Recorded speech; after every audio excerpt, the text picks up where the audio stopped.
Good morning students, I am Sandhya Gopalakrishnan, a consulting psychologist. I post this video with the intention of sharing a few thoughts on how better you could prepare for your board exams. I know exams themselves create a lot of panic in you, especially board exams are loaded with a lot of pressure from the side of parents, teachers, your peers, and of course all other sources, the school result target, etc. So let me just help you to first understand what is the purpose of an examination. Any examination, first of all, is intended to gauge or assess the extent to which you have absorbed, understood and assimilated the concepts that have been taught to you, demonstrated to you, that have been experientially exposed to you, and so on throughout the year. So there is, it's only an indicator as to how well you have got to know the subject and the knowledge that is attached with that particular subject, all those various subjects that you've been exposed to. So please understand that it is not any drudgery to take an exam, and in no way is just the exam going to decide your future.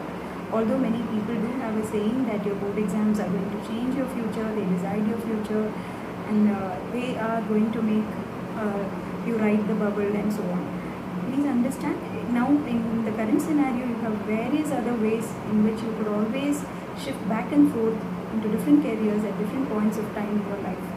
But these exams do play a role in helping you to know for yourselves how well you have been assimilating the knowledge that you've been gathering all through these years, because these particular criterion years are some years where you are maturing biologically, socially, emotionally, and of course intellectually. So having said that, I would like to share with you a few thoughts on how efficiently you could face these board exams. As it is, board exams do have their quantum of anxiety attached, but this time it is going to be even more higher because of the pandemic situation that we are experiencing. A lot of ambiguity on all sides by the sources just preponing the exams, some of them postponing the exams, and some also recommending to cancel the exams. Now, leaving aside all that, forget about all those sources and about the schedule of the exams and all that. Now you have at least a minimum of say another month in your hand before you face the board exams. So having that in mind, I hope this video will help you to prepare more efficiently and harmoniously to get the best out of the least possible time that you have. Okay, I'd like to start by quote Vance Lombardi, which says, "Everyone has a will to win, but very few have the will to prepare to win." So it's just not enough to just have a will that I want to win and I want to succeed and I want to reach my goals. It's also necessary that you plan it out, that you will surely win and there can't be any other result coming out of it. That being said, another important irony attached with success is that the moment that you get too carried away by the result of any particular task that you engage in, you will lose your track. So please understand that the results will follow and you need to keep on track, focus the task on hand and do the best maximum possible that you can, which will ultimately lead to you actualizing your complete potential. So having given you a prelude of what our topic is going to be, let me just introduce you to a couple of those blocks that may pose a hurdle for your say organized exam preparation schedule. Okay, I could first say one important factor that poses a great hurdle to many students is that their lack of concentration. One reason why we lack concentration is that because we lack interest in that particular subject or topic. Anything that we are very interested in, we tend to fully be committed to it. We tend to give our fullest without paying attention to any other distractions. So the first factor being interest. The second factor being the place in which the focus is being applied. The place of study matters a lot.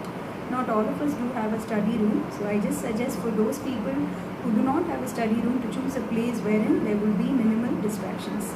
The next factor being the time of study. Many people are very comfortable to study in the early morning hours because they have the habit of being an early bird, and henceforth they are quite focused during the early hours when there is a lot of serenity around.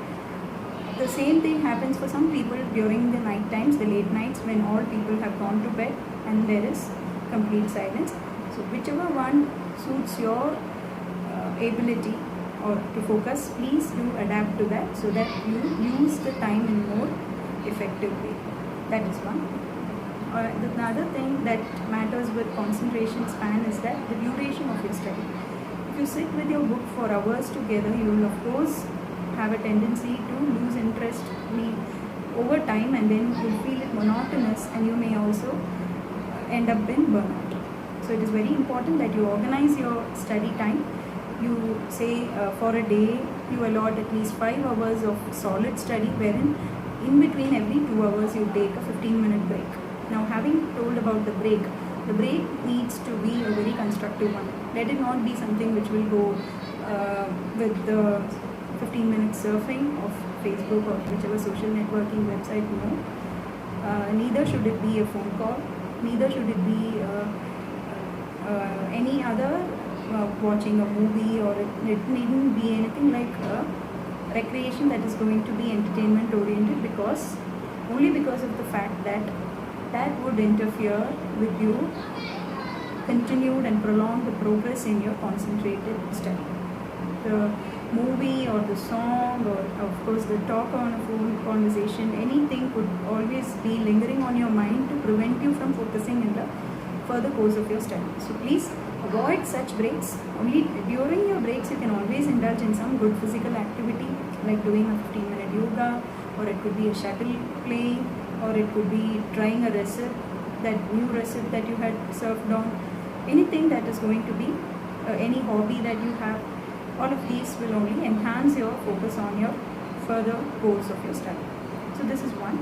So apart from this, I personally suggest that each student should have a 15-minute to 30-minute regime of regular physical activity added to breathing exercise if they would really like to expand their concentration time.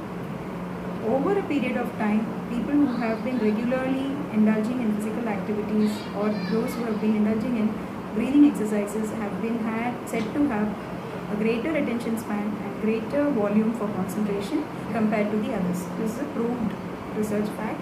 So I kindly suggest, and it is of course going to help you physically, mentally, in every other way. So rather, please try to make some time for physical activity in your regular routine, and also some time for breathing exercise. Okay. Now all these having been said about concentration, next we move on to another important hurdle that many students face during board exams is the overwhelming volume they see with the syllabus at the last minute.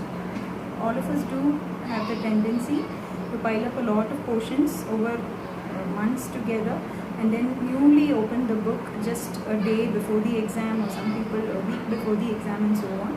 In that case, please do not get bogged down by the volume that is there in front of you. Please try to be more proactive, take control of the situation. See, any big mountain will be moved only by moving every small stone that is there to make that mountain.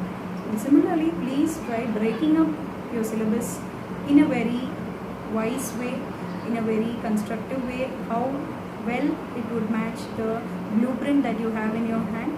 Try breaking up it in such a precise way, in a very decisive way, so that you make time for every prioritized portion of the syllabus that is there, and henceforth you try completing at least a fair part of it, rather than getting overwhelmed by the fact that you would never be able to complete the whole syllabus.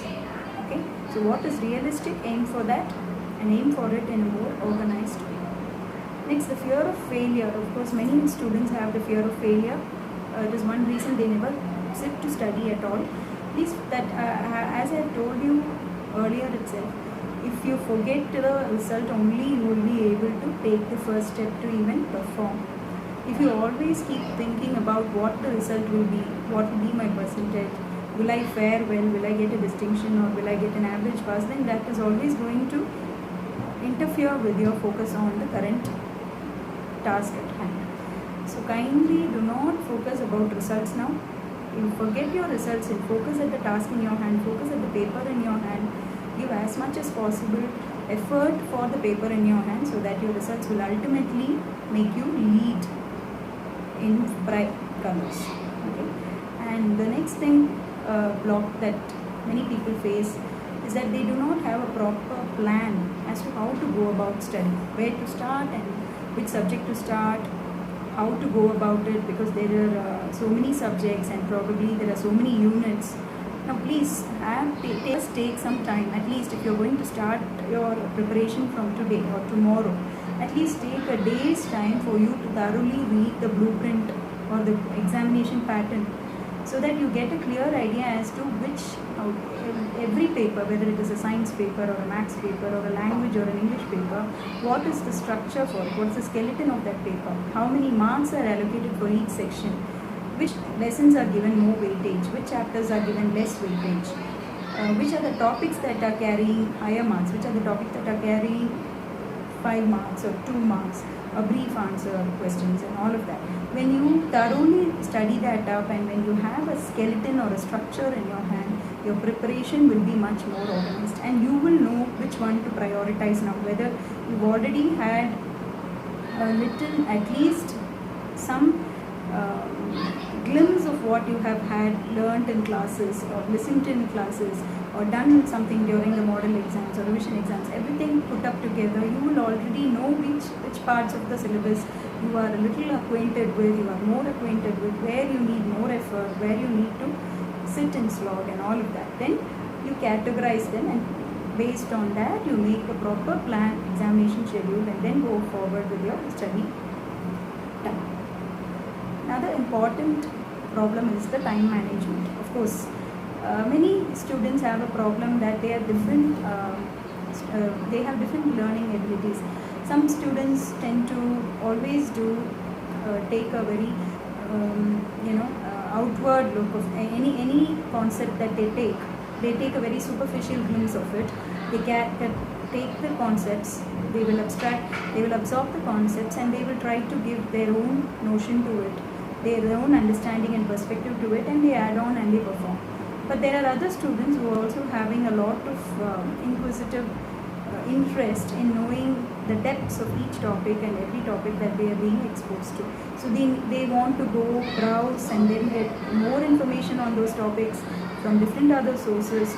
They do a lot of surfing and then they do a lot of research and then they add on the information, they understand the concepts and then they go in for a profound study of that.